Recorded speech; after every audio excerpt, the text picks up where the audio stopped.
Hi, I'm Markay Latimer, and we're going to talk about a topic that is so exciting that I decided to bring in a special guest.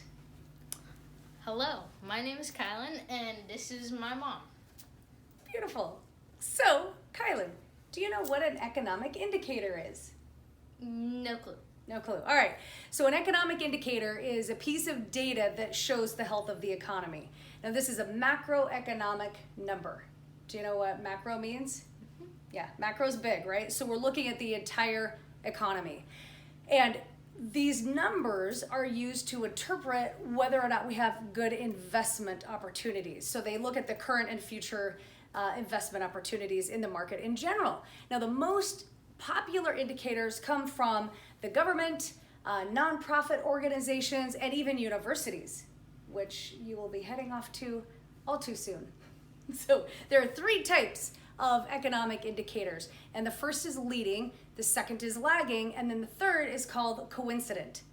So let's talk about leading first. A leading indicator is a number that moves or changes before the economy does. So it can be really helpful because you see the number first before the markets make a move. Those are things like the yield curve. Consumer durable numbers is another type of a leading indicator.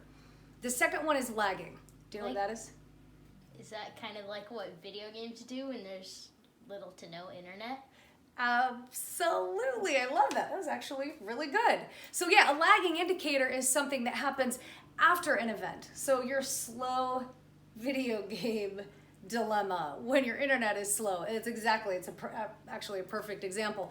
So it will be something like, let's say, a CPI number or unemployment numbers or interest rates. And I know you've heard me talking around here about the Fed and whether or not they raised or lowered interest rates. So that's a great example of a lagging indicator because the Fed, they're going to raise or lower rates, they make the announcement, and then the market after makes the move. So the results are seen after that event, right? So that's the lagging indicator.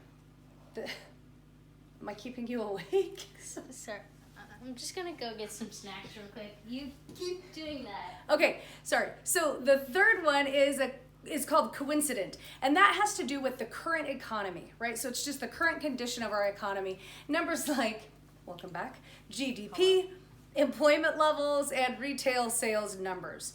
So this leads to, it basically will kind of precede trend. So we've got our leading, we've got our lagging, we've got our coincidence numbers, right? So we've got all these three types of economic indicators that we could use to analyze and determine whether or not we should be investing in the market.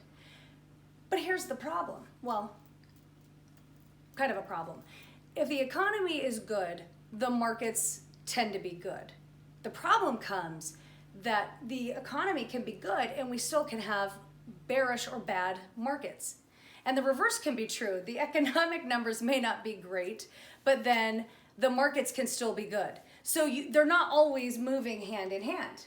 Got that? So how do you fix that problem? Do you know? I have an idea for you. Let me help you. So I think your best bet is to incorporate stocks like you see over here in the chart. And as you've heard in a lot of my videos, I talk about how when you look at a stock chart, you're looking at all of the emotions of the traders out there. It's all incorporated into this stock chart. So your best bet is if you incorporate the stock charts along with our economic indicators. And I think that is going to give you your best piece of information and help you make your best investing and trading decisions. So if you like this and you want to learn more about this and how to invest and trade better, like this video, subscribe to my YouTube channel. You can hop over to markaylatimer.com, sign up for my free monthly newsletter, and I'll be seeing you in your inbox. Yeah, what she said. Thank you, Kai.